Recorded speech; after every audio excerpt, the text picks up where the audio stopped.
I've said it on this program severally. I detest the dog whistling of an entire ethnic group in Nigeria. And let's call a spade what it is. It's becoming one too many that we want to consistently and continuously scapegoat the Igbo ethnic tribe in Nigeria, and it's unacceptable. It is unacceptable because there is a history of violence targeted at that group since 1953 in our country. Listen, Caesar, a meeting was held in Lagos, or not necessarily a meeting, in Parliament.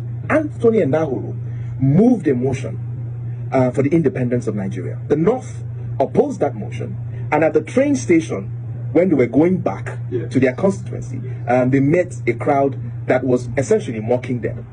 They got back to the North. Chief Akintola led a tour across the North, to campaign essentially for the independence, to rally the North in support of Nigerian independence. Guess what happened after that? Riots broke out in northern parts of Nigeria, particularly in Kano, where over 240 Igbos were massacred. Were they the ones that demanded for Nigeria to have an independence at that time? In 1966, particularly in May, months before the Civil War happened, thousands of them were massacred across northern cities, and they had to flee to the east for safety because thousands of them were indiscriminately killed for what they knew nothing about, right? So let's not even talk about the Civil War and the hundreds of thousands that were massacred, and the fact that after 1970, this entire ethnic group had to start from the scratch again to begin to build their lives. And Caesar, look at what they have done since 1970. A group that left or started from nothing, went to Bauchi, went to Kano, went to Meduguri, went to Akure, went to Ogun State, and look what they have built in 40 years of hard work, grit, and no support from the federal government. Look what they have done for themselves. But what we consistently and continuously do is to signal hatred and violence against the group, and this thing has to stop. We can't continue a country. Listen, if you don't want a group of people to be a part, let them go then. I don't understand this. Every turn there has to be an excuse to single out an ethnic group. If I see this man that is saying this thing, or if anybody has his contact or anything, I will appreciate him. God knows that I am saying this thing, that I will appreciate this man that is saying this thing. In whichever way, probably financially, whichever thing, I will give him to appreciate what he said. This is how I expected every Nigerians that love peace and growth to be talking, because that is our problem. We don't know what Igbo people have done to Nigeria, that they don't want Igbos to leave the country, and they are still killing Igbos. Igbos are a scapegoat. Anywhere, anytime there is problem, Igbos will be first. What is their problem? It has started since our leaders have seen this thing and say, no, Nigeria cannot continue to go like this. I brought a video the other time of somebody, a man, saw a secret book that was leaked. He suddenly came across that secret book. And the book said that you cannot build a nation if the people don't come from the same tribe. That is how you build a nation, is by tribal, grouping. That's how nations have been built. And people saw that this thing is not working out in Nigeria, and they still kept it. People keep dying, and the Igbos are the people that are suffering this thing. Well, I don't know what you think, but the truth must be told, and the truth will continue to come every time until the right thing is done.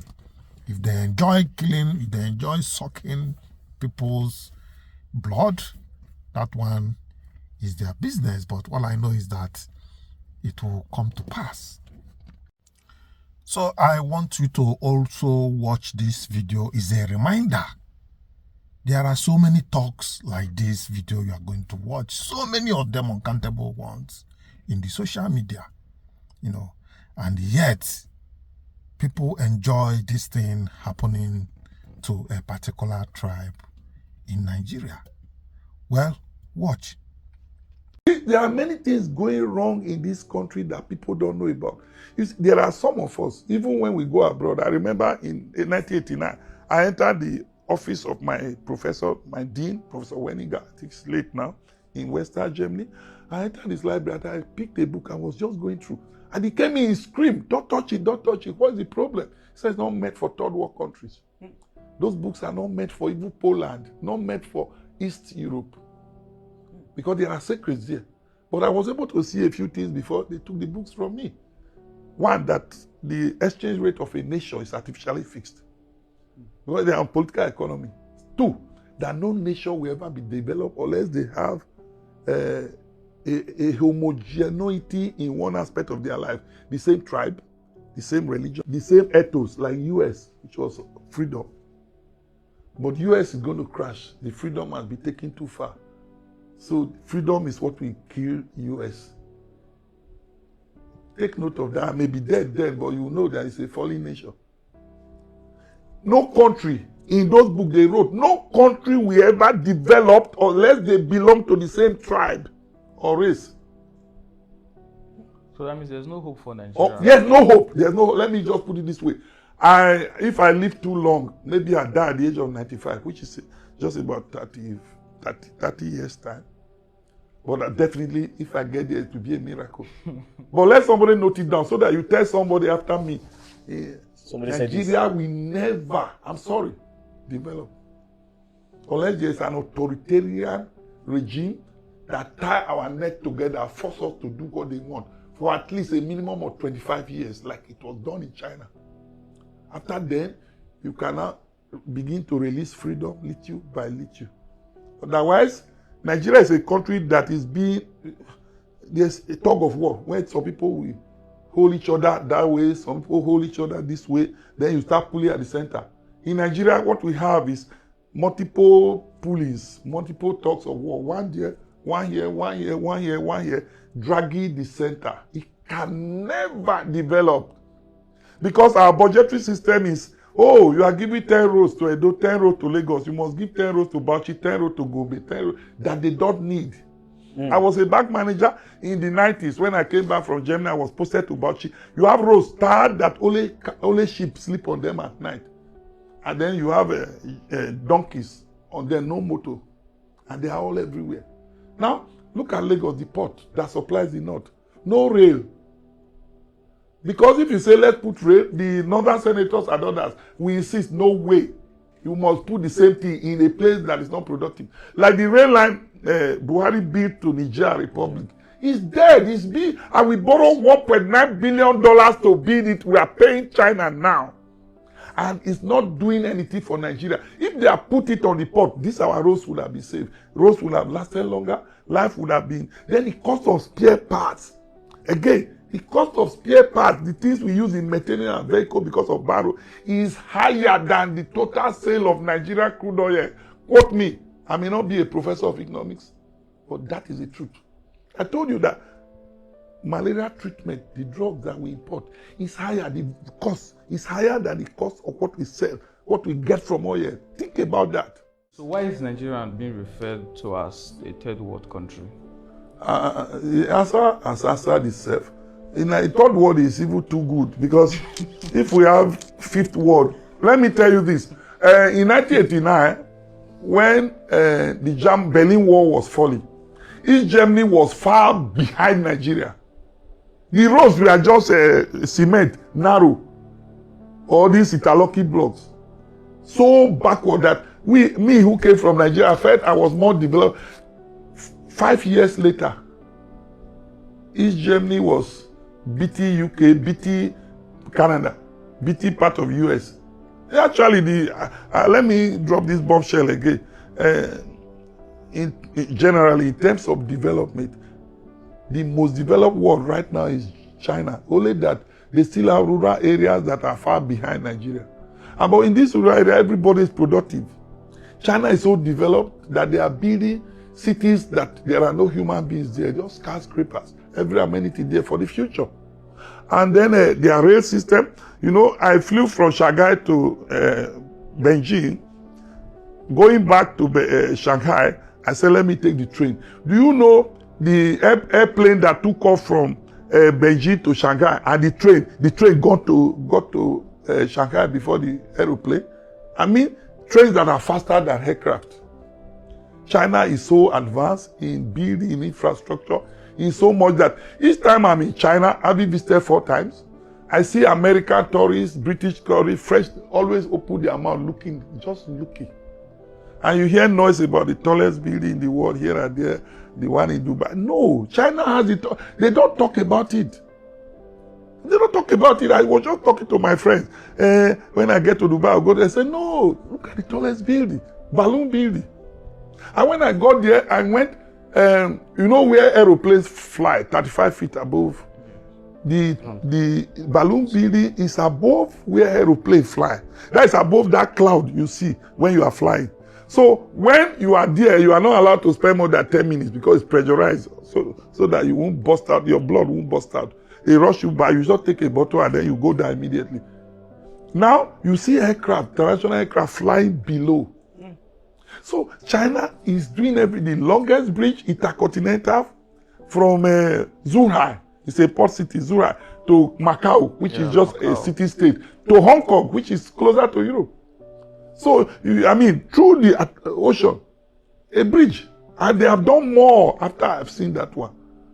I remember in 1989, I saw in Germany, West Germany, I saw a bridge, and then another bridge on top of bridge. Both of them are river.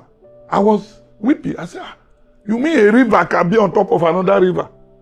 But when I got to China, I saw something else. They don't destroy hills to build roads. They penetrate hills. They don't build bridges on water anymore, except this one they want to display. They put highway. In Shanghai, for instance, a twin city. There's a big river in Shanghai. The highway, 8 lane, went under the river. You don't even know. Then rail lines went under the highways. And it's a natural river, still going on its course. Please, I think I'm digressing from the topic of this discussion. But to put it lamely, Nigeria is a 5th world country, and we are going to 6th, 7th. And a few years back, let's say 30 years back, you are older. China was behind Nigeria in development. I just told you that in 1918, after my NYC in Kano, I found that East Germany was far behind Nigeria. East Germany, although you don't even know whether there was East or West now. I know. It's only Germany, some of you are seeing. Well, at the time I was in Germany, there were no blacks, only American soldiers. The day I saw a black man, I cried. Myself and him, a Ghanaian. We heard each other and cried. They were separating us. I couldn't bear it. I was crying. And then Germans then, any black they see, they think you are American. An American soldier. Well, go there now. Whites are in the minority. In Germany now, whites are in the minority. You go to Frankfurt Airport, which I was some few weeks ago, you see Asians, Chinese, blacks everywhere. You hardly see a white. They are minority right now. Arabs everywhere. So Nigeria, in terms of being 3rd world, I think we are lucky. Because we are moving to, and we have already gotten to 4th, 5th. We are going to the 6th world. Although in some pockets of areas, like you go to Ikoyi, you go to a part of Abuja, you go to a part of, this Atlantic, you will see that what is there competes with what is anywhere, central business district of any other country. But that is just there. We are talking of expressways traversing the nation. Infrastructural development. The beauty of infrastructure is lacking. So where is the development?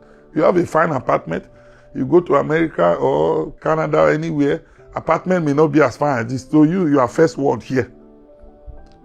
But the generality of the populace, the generality of the outside, they are 7th world, 9th world. Thank you. Thank you, sir. All right, maybe it is high time that Igbos will make all these documentaries of the history, make a case. I don't know why it's as if, this unaliving of people, especially when it comes to Igbos, is not being taken seriously the way it should. Human beings are going, and people seems not or choose not to follow or understand the trend. These are trend of events that have happened in the past, and it is still happening up to today. If not that, the insurgents in the north and the terrorists that are ravaging everywhere in the north, by now it would have been the case would have been remained the same, and yet they left where there is problem and come down to the east where there is peace, absolute peace and tranquility, to want to stir trouble. You see, well, that is it. Having seen that and watched and understood that clip, it's very clear and obvious what the situation that we are passing through, look like. And yet, Igbos are not being deterred. All over the world, Igbos are putting in their best.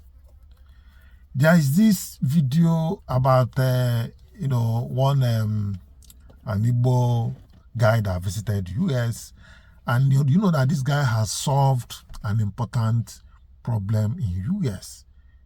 That is talking about US football, American football.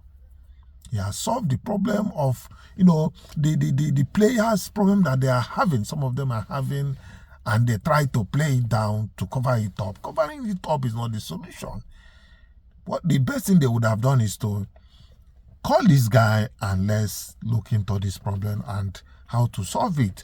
And to God be the glory, finally they brought a solution of wearing helmets that will help to resist such a problem concerning their brain issue. You see to it. So I will keep saying what my tribes are doing. It is not a crime for me. If others choose to suppress this tribe, I say no. I will keep bringing them to the limelight. Let the world see what this tribe can do and what they are passing through. Everybody is endowed in their own resources. Every tribe has their own advantage. But I was trying to play my own down because you don't have such capability. I will not accept that. I will always broadcast it, let the world know. Are we talking about the terror company that is manufacturing now military hardwares? Probably he was allowed to do that because the company is in Abuja. I don't know. Well, let's watch this particular video. It is now that I watched the details and understood what happened in that video that Will Smith featured. Let's watch. What would you do if you discovered a truth so dangerous that the most powerful sports organization on the planet wanted you erased, not silenced, not ignored, erased? What if that truth was costing men their minds, their families, their lives, and nobody wanted to hear it? This is not a story about football. This is a story about what happens when an Igbo man refuses to look away. In 2015, Hollywood told a story that America was not ready to receive. It was called Concussion. Will Smith did not play a superhero. He did not play a king. He played a doctor, a pathologist, a man with a microscope and an unbreakable conscience. He played Dr. Bennet Omalu, Omalu, a son of Igbo land, and in one of the most quietly powerful scenes in that entire film, Dr. Omalu is breaking. The NFL had turned its full machine against him. Powerful men in expensive suits are calling his research fraudulent, his findings dismissed, his name dragged through the mud. He is an immigrant, he is black, he is African, and he dared to challenge the billion-dollar empire of American football. The weight of it all is crushing him. And then his wife, Prema, walks up to him. She looks at this man she loves, this man she watched pour everything into the truth. And then she tells him 4 words. You are Igbo. Not you are a doctor. Not you are an American. Not even you are right. She went deeper than all of that. She reached past his degrees, past his citizenship papers, past his titles and his accolades, and she called him back to who he was, his roots, his people, his blood. Because there is something the world must understand about the Igbo people. We are not people who bend easily. We are not people who are broken by pressure. The Igbo spirit was not forged in comfort. It was forged in survival, in enterprise, in the fierce, unrelenting pursuit of truth and excellence.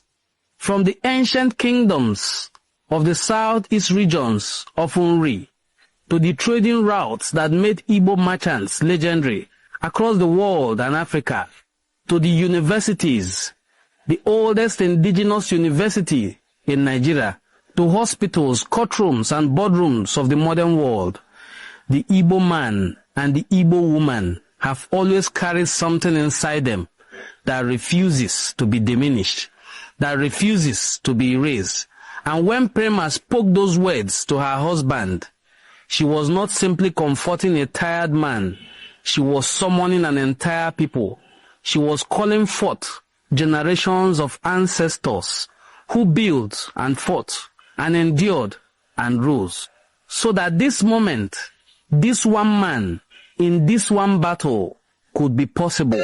This is a movie about a faith journey that would make you realize that science is not diametrically opposed to faith. Born on September 30th, 1968, in Nnokwa, Anambra State, Nigeria, a child of Igbo land from the beginning, Bennet Omalu was different, not just intelligent, he was gifted. Relentlessly, almost uncomfortably gifted. He has earned 8 degrees. 8. In medicine, pathology, epidemiology, business administration. My father teased me I was a professional student.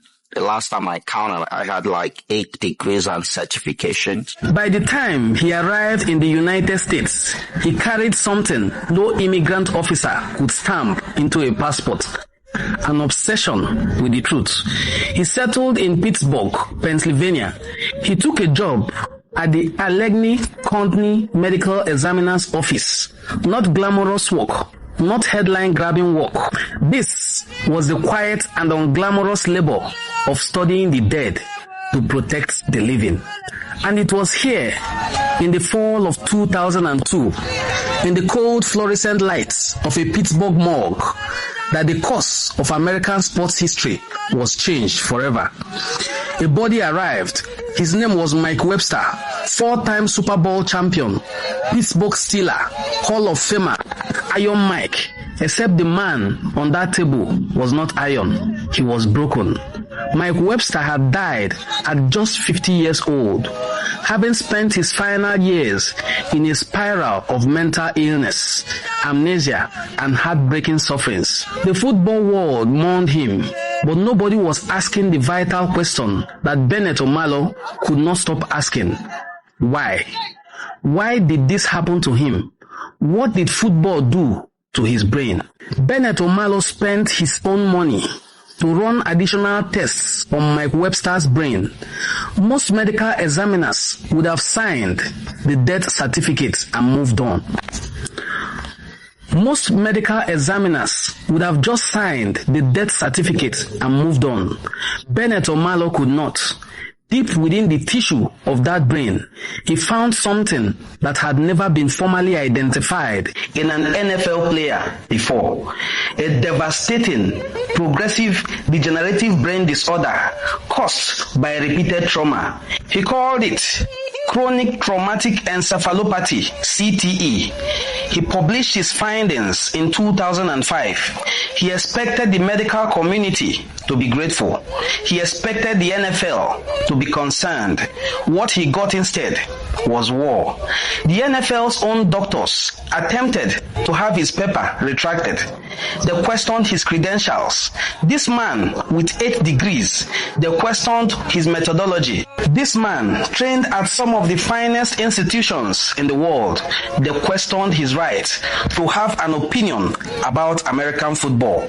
This immigrant, this African, this outsider, who did he think he was? He was a man who had looked inside a human brain and refused to lie about what he saw. More players were studied, more brains were examined. Junior Seau, Dave Diosen, Andre Waters, name after name, brain after brain, the same findings over and over. CTE, CTE, CTE. The disease was real. The link to football was real. The suffering was real. And no amount of institutional pressure, no amount of billion-dollar lobbying could make Bennet Omalu unsee what he had seen. Because Igbo people do not give up. The heart attack cannot explain his life after football. I had to provide an explanation for that. I was extremely disappointed when I opened up his skull and his brain looked normal. Determined to find answers, he analyzed Webster's brain and uncovered a new medical condition. Well, we're looking at a region of the brain in a football player about 40 years old. And what you could see are these brownish spots. You could now see it looks ugly. Omalu named it chronic traumatic encephalopathy, CTE. The most significant contributory factor to CTE is exposure to blunt force trauma on the head. So what happens is that over sometimes up to 40 years, you would now begin to manifest in a progressive manner seemingly innocuous symptoms as mild as constant headaches, very subtle changes in personality, very subtle but diminishing intelligence, and then mood disorders, chronic alcoholism, drug abuse. Are we talking like gentle slaps to the head? Violent slaps that would make your brain move forward and backward, sideways in your skull, causing shearing injuries. Omalu's published findings were dismissed, even demonized by fans and some in the NFL. What were some of the things people called you back then? That insinuated I was a voodoo doctor, that I was fraudulent, that I was synthesizing my data and my findings. Some pretty much called me the N-word. I actually lost my job. Even officials in the National Institute of Health have been told in a meeting, one of the officials of the NIH said, that African, I don't trust him. Someone who did trust him and bolstered Dr. Omalu's credibility was neurosurgeon and former Steelers team doctor Julian Bailey. Here is what separates a man of integrity from other men in the room. It is not that the Igbo man never feels fear. It is not that he never feels the weight of what it costs him to stand alone. It is that he stands anyway. Dr. Omalu was investigated, scrutinized, publicly dismissed. He watched colleagues distance themselves from him. He watched institutions he respected choose football over truth. The NFL is not simply a sports league in America. It is a religion. It generates billions of dollars. It is woven into the cultural fabric of the nation. To challenge the NFL is to challenge America itself. And Bennet Omalu was not American born. He has spoken openly about the dread of those years he spent growing up in Nigeria, about wondering if he had made a mistake, if one immigrant doctor from Nigeria had any right to unpend an institution so central to the American identity, and then Prema's words would return, "You are Igbo. Igbo people do not give up." The Igbo understanding of integrity is not a modern concept. It is ancient. It is in our proverbs. Onye wetara oji, wetara ndụ. If onye metalo, owisi ya bulu. He who brings kola nut brings life. Whatever a man does in his life, he will reap its rewards. The kola nut is sacred. It is offered in truth, received in truth, and shared in truth. An Igbo man's word is not just his word. It is his honor. It is the honor of his people. Bennet Omalu understood this. He did not fight the NFL for fame. He did not fight for money. He fought because a dead man on a cold table in Pittsburgh had no voice left. He must speak for the dead, and someone had to speak. He chose to be that someone because that is what Igbo men do. Today, the world knows what chronic traumatic encephalopathy is. Today, the NFL paid hundreds of millions of dollars in settlement to former players with brain injuries. Today, youth football leagues have changed their rules, helmets redesigned, protocols rewritten. The word concussion, once worn like a badge of honor in locker rooms, is now understood for what it really is, a brain injury. Because one Igbo man refused to be silent. Dr. Omalu has served as chief medical examiner for San Joaquin County, California. He holds medical licenses across multiple states. He has taught, he has mentored, he has continued to research. He became a United States citizen and wept when he took his oath. He has received honors and recognition from institutions around the world. But the most remarkable thing about Dr. Bennet Omalu is not his credentials, it is his heart. In every interview, he speaks not with bitterness towards those who attacked him, but with sadness. Sadness that it took so long. Sadness for the players who suffered before the truth was believed and told. He is a man who believes in the sanctity of every human body, as his name, Ifa Kando.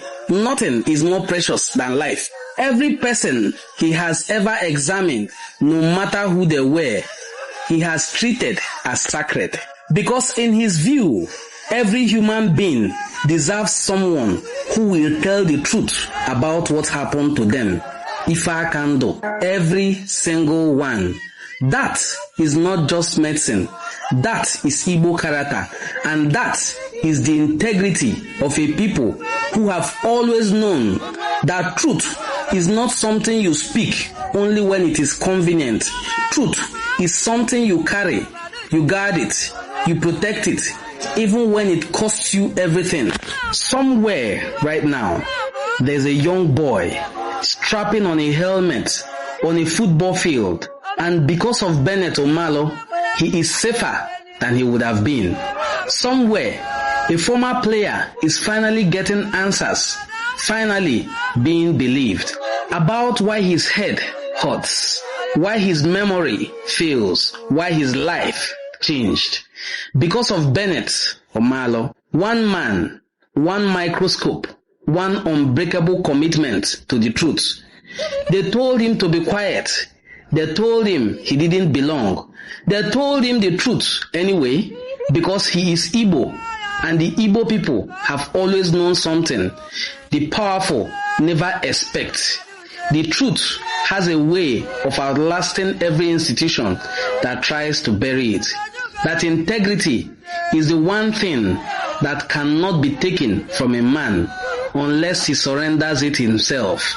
Bennet Omalu never surrendered, not for once, because he is Igbo, and Igbo people do not give up. Igbo people do not bend the truth. Thanks for watching this very beautiful and interesting documentary. If you enjoyed this clip, please look through our channel. You will find many other interesting videos to watch. This is Enu and a Cultural Forum. I look forward to seeing you in our subsequent videos. Please hit the subscribe button. Thank you. Bye-bye. Well, you have seen that yourself, and that is exactly what happened in the US.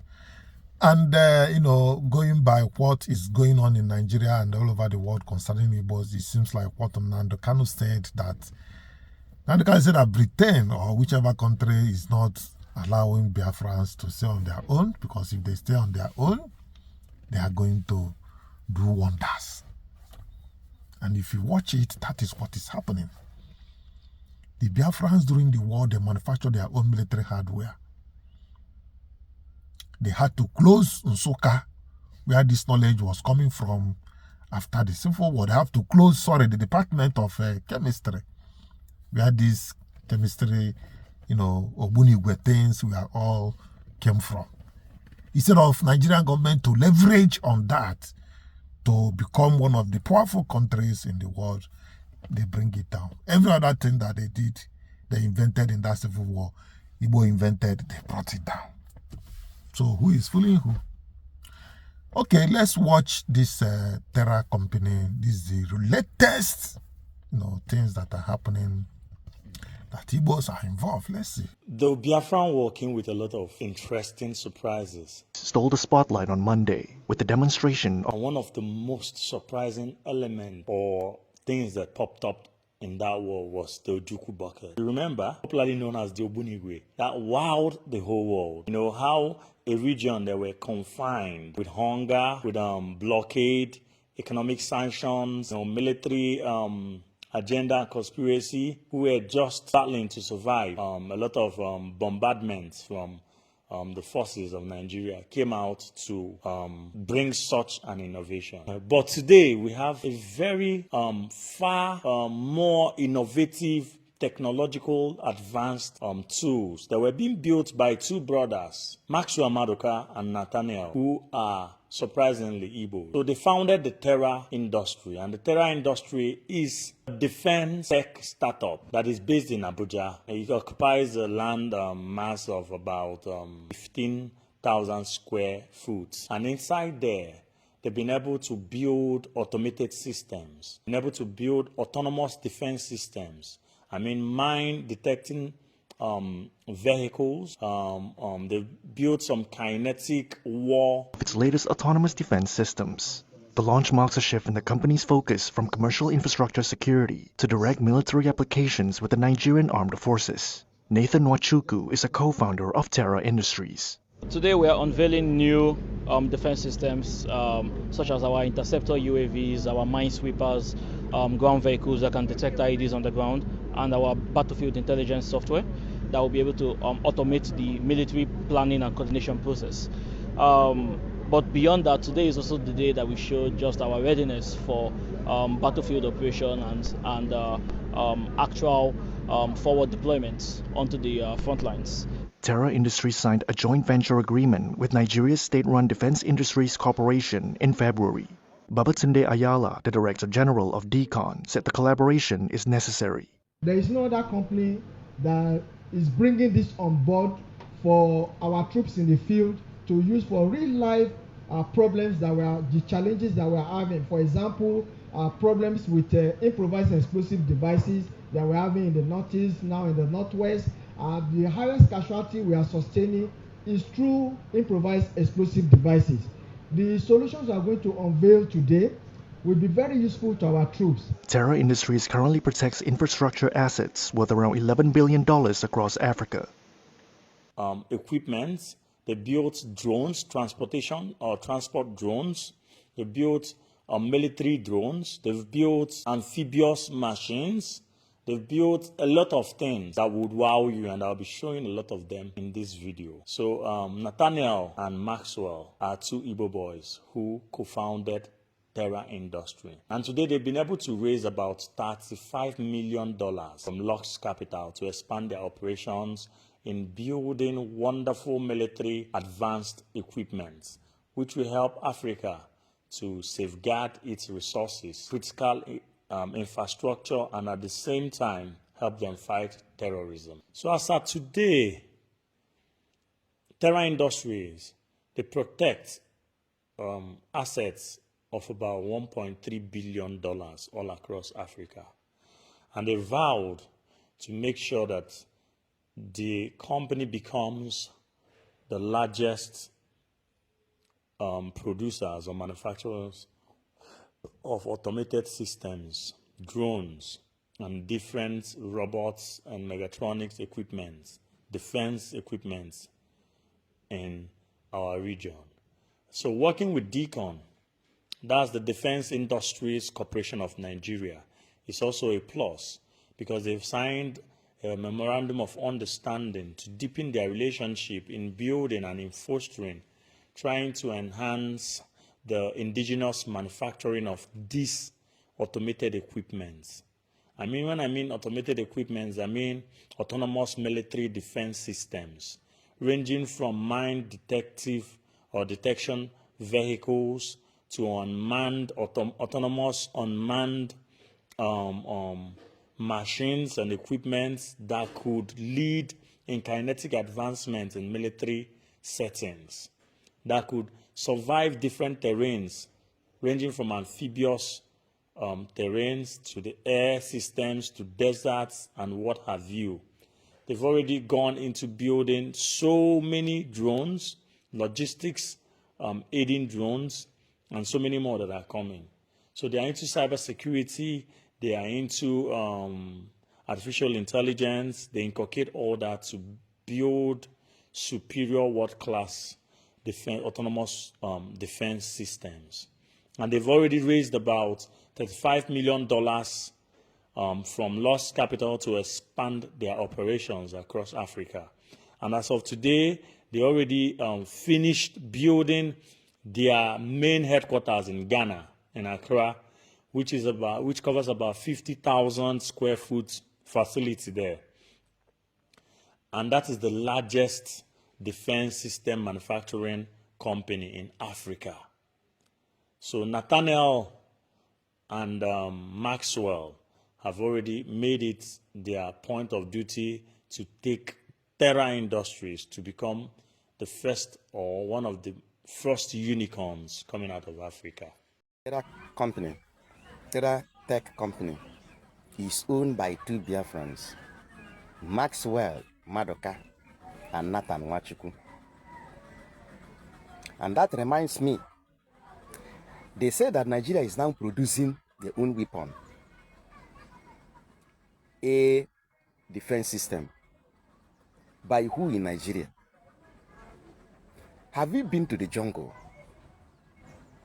Is there anything, lion, leopards, and some hyena, some others, are they inventing anything? Can anything be invented in the jungle? That reminds me what Bemudia suggested to the Nigerian government after the Biafra pogrom, after the genocide. They told Nigeria, let us organize this tech, Biafran tech, and make use of them so that Nigeria will be producing weapons of their own. Nigeria rejected it simply because they don't want to give credit to Biafrans. Remember, the first ever produced car, everything produced here within Nigeria, is Professor Izuogu, Federal Polytechnic Nekede. That's where he was a lecturer there. They say Nigeria is producing their own destiny. Meanwhile, it is Biafrans, Biafran technology.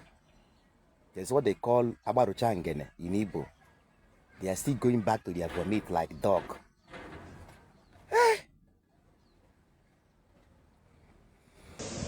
Nigerian defense tech startup Terra Industries stole the spotlight on Monday with the demonstration of its latest autonomous defense systems. The launch marks a shift in the company's focus from commercial infrastructure security to direct military applications with the Nigerian armed forces. Nathan Wachuku is a co-founder of Terra Industries. Today we are unveiling new defense systems such as our interceptor UAVs, our minesweepers, ground vehicles that can detect IEDs on the ground, and our battlefield intelligence software that will be able to automate the military planning and coordination process. But beyond that, today is also the day that we show just our readiness for battlefield operation and actual forward deployments onto the front lines. Terra Industries signed a joint venture agreement with Nigeria's state-run Defense Industries Corporation in February. Babatunde Ayala, the Director General of DCON, said the collaboration is necessary. There is no other company that is bringing this on board for our troops in the field to use for real-life problems the challenges that we're having. For example, problems with improvised explosive devices that we're having in the Northeast, now in the Northwest. The highest casualty we are sustaining is through improvised explosive devices. The solutions we are going to unveil today will be very useful to our troops. Terra Industries currently protects infrastructure assets worth around $11 billion across Africa. Yes, we are back from that Terra exhibition. Now God, they do amo, no be human being. Well, if you understand an Igbo man, the more you push an Igbo man, the more you are bringing out the good things in him. Igbos don't fold. When you order some people, if you push them to the wall, they fold back. But Igbos don't fold back when you push them to the wall. That is how this tribe is meant. And to show you that they are real ancient people, they have connections, they have that link to nature. And the Igbos, the whites, were marveled on the religious, qualities that Igbo man possessed when they came to Nigeria. Yes. Black people have nothing they can tell the world they have done. Every time you ask, they only go to things that they did not create. Genes and the place where humankind came from. You ask, which African tribe, which African country, which African people, or which black people created that place? And how did they create it? This is what we are left with. And the world is laughing at us. Okay, this is Frank Zanu.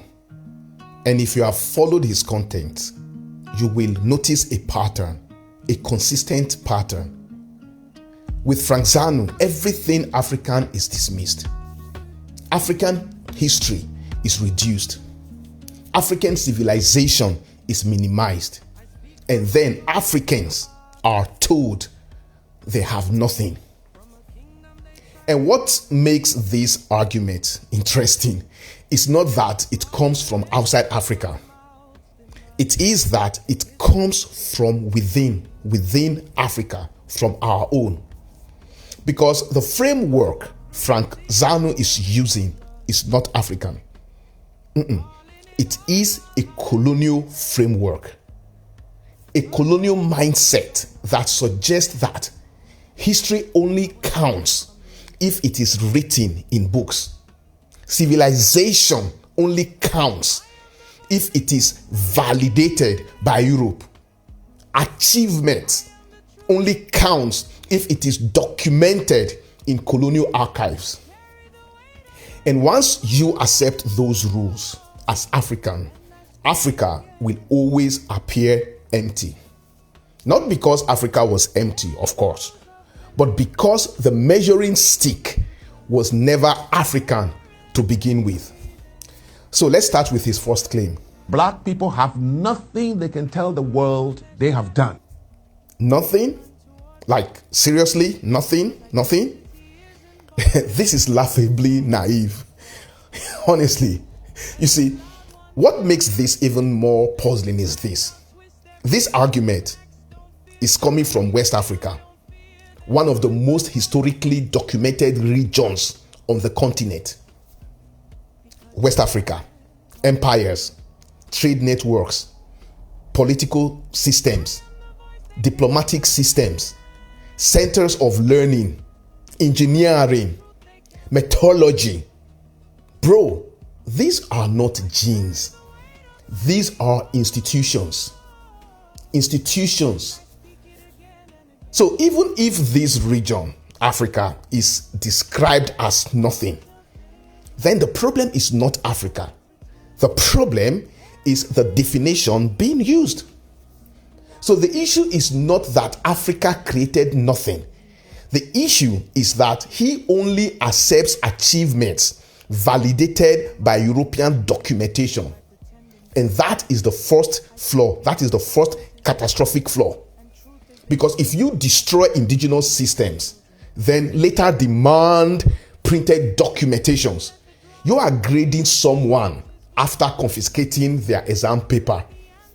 You see, history did not begin with printing presses. And here is where the contradiction begins, okay? You cannot dismantle indigenous systems, burn archives, replace indigenous languages, impose foreign education, then come back later and say, why didn't you write anything? You think about it. That is not logic. That is blaming the victim of epistemic disruption. Make this make sense. You see, so the issue is not absence of achievement. The issue is discontinuity. History was interrupted in Africa. Systems were destabilized.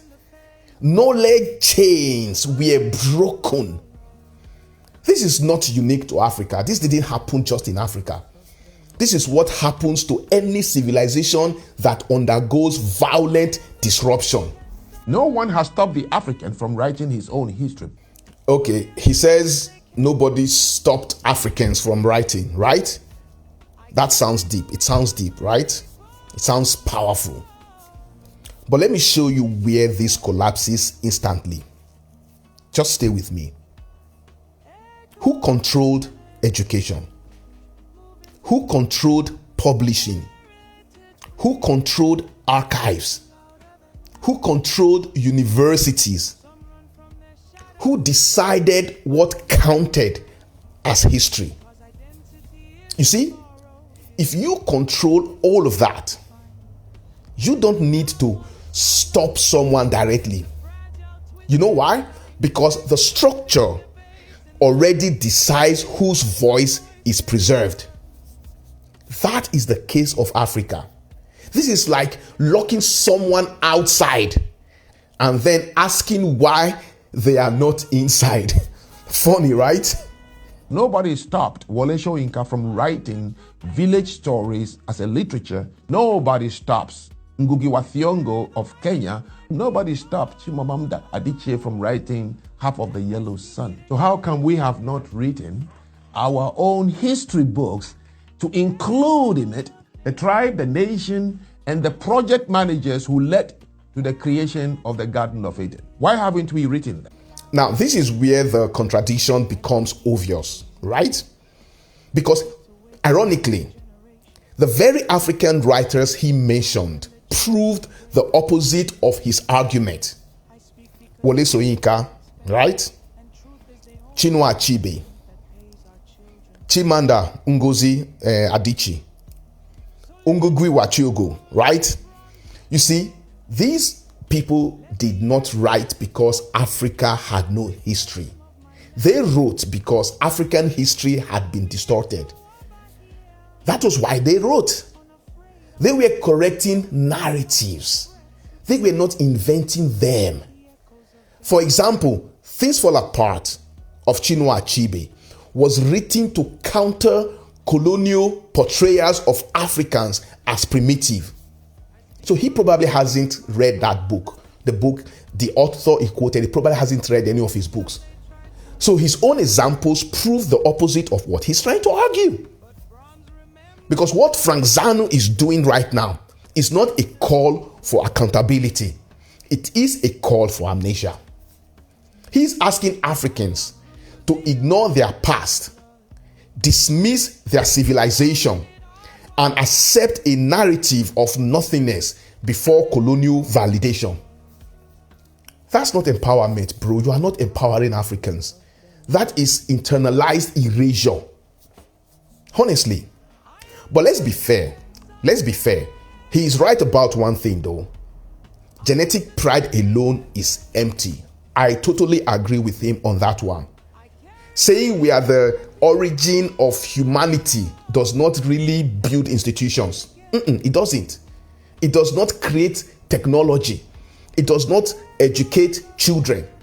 That part is true. I agree with that part.